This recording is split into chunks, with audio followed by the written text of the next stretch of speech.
So my name is Larina Vega, respiratory care practitioner.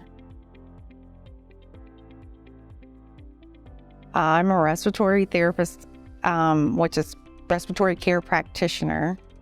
And we help patients that are in need of respiratory assistance. It could just be you come in here and you have regular maintenance meds. It could be you're in distress and you need, acute care at the moment. So we help in a variety of areas. So if you're not breathing, then you're not living. So respiratory will provide comfort through breathing treatments, supporting respiratory needs until the patient is back to their baseline.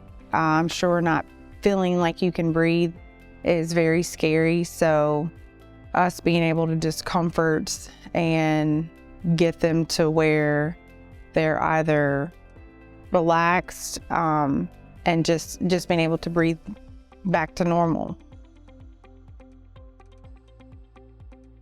Every day we come to Carolinas Medical Center, you're always going to see different situations, whether it's all day you're, coding patients, which is not your best day, but always if you can bring them back and take them to the ICU and figure out what happened to why they coded, then getting them stable. Just every day is different. You see so many things here. You've learned something new every day. So I feel like every day is a good day when you're learning something new and growing in your development skills. I was a dental assistant for many years, and I had a friend in the Air Force, and she was actually a respiratory therapist. So when she got out, she talked about it and said how much she loved it. She did like mechanical ventilation in transport of the airmen.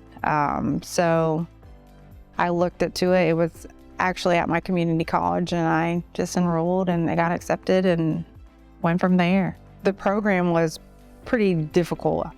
We did 12-hour clinicals 2 days a week, and then transitioning, since we kind of already did the 12 hours, just adding one more day of work or 12-hour day really bother me. But the first few years was difficult because you were learning, you read the books, but you don't see it in person, and you just develop your skills. Now I can do a blink of an eye 10 years later, but I always tell all the new grads, like, your first few years are going to be your hardest. You may not want to do this, but give it time and it will get easier.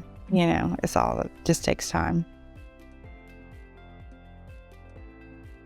You need to be open to learning, it's going to be, a lot of patience, and then just developing your relationships with your doctors and your nurses and learning to communicate.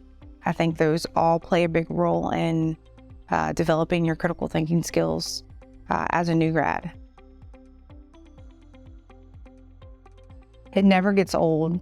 And I still love it 10 years later, so I'm not gonna, change my mind, but you just see something different every day. It's not just your normal sit behind a desk, do your 9 to 5 and your same routine. It's come in for 12 hours. Something may come up with one of your patients and you have to spend a lot of time with them to get them better, so it's a lot of teamwork and a lot of, you're your own boss for 12 hours. You do have supervisors and you do have resources that you can reach out to if you need assistance, but it's pretty much you come in and you're on your own if you, can handle it.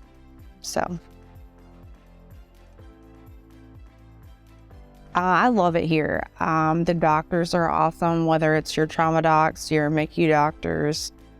Once they see your face and they know you and you've built that relationship, your nurses too will be like, we have to take a patient on a transport. Are you free? Like they're willing to work with your time if you're available. Even outside of work, if you see them, they're, hi, how are you doing? So the relationships that you build here with all your doctors and your nurses and your coworkers, it's just like one big family. So it's wonderful.